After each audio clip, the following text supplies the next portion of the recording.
Hello everyone, my name is Doerrie from the ITE, Institute of Structural Design at TU Braunschweig, and today I will present the studies on application of different optimization techniques for material minimization of individual structural elements, which was written together with Abtin Baghdadi and Harald Kloft. So a wide range of engineering fields, for example auto industry, aerospace, civil and structural engineering, are confronted and possess plenty of valuable data with practical operations in optimizing and solid elements, including all building elements. In this last field, these are mainly walls, columns, beams, and trusses. Optimizing structures dates back to the 18th century. However, thanks to computers, the finite element method and structure optimization found a drastic boost. Mainly there are four optimization types that are used: shape, topology, form finding, and material optimization.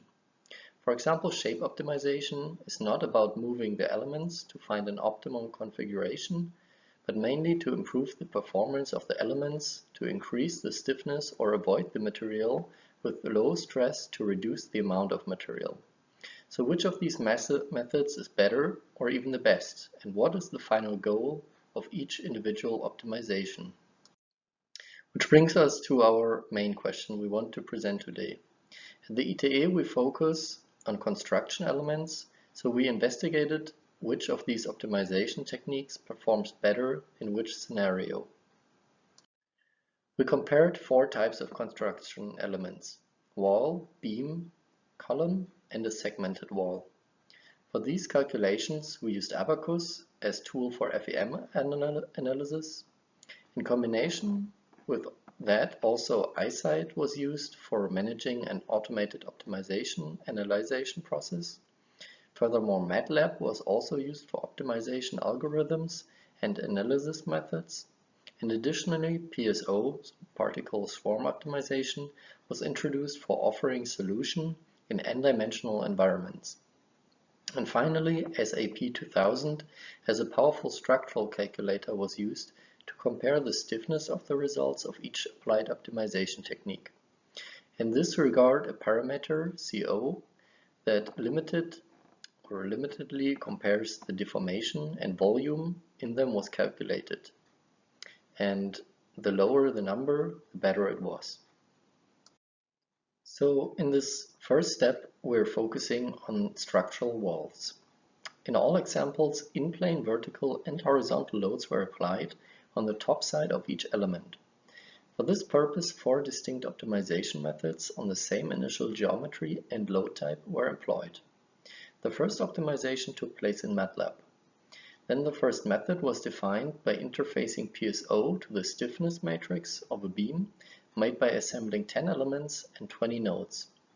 In this process, by solving the stiffness matrices equation, the displacements and the amount of forces were calculated.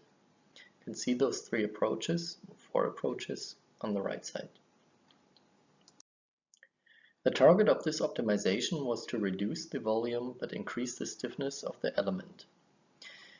For this, the approach shown on the left was used. In the beam optimization, the first method was section optimization, which can be also regarded as shape optimization, and it is done in MATLAB and Abacus as two different approaches. The coefficient resulted in 3.28 and 4.48. The third step was done as topology optimization in Abacus with the results of coefficient 1.52, 2.29 and 5.81. The next construction element is the column.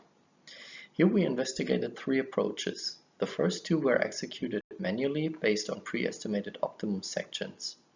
In the top photo you can see the optimized column with internal trusses in which all of the truss elements individually were calculated and their actual load and the bending moments interaction diagrams were calculated and compared to the amount of the loads. The second approach on the down left shows the voided columns with different opening patterns. You can see that in terms of bending moment, the voided columns perform superior. As the last construction element, we investigated a segmented wall. Initially, we compared different possible segments under horizontal and vertical load to select the optimal section. You can see this on the left side. The first approach was applying the optimization by stiffness matrices and optimization algorithms developed in MATLAB on the top right. The second approach was applying the topology optimization in Abaqus. The coefficient shows that the result of the Abaqus calculation is the most optimum, but since it led to some separated elements, we applied some engineering improvement to make the final segments, as can be seen in the shell segments on the bottom right. So in conclusion, each structure can be optimized by multiple approaches, leading to different optimum geometries. None of the optimization approaches can be chosen as the categorical best tool. Each load condition and amount, even in the same element and setup, has its optimum geometry.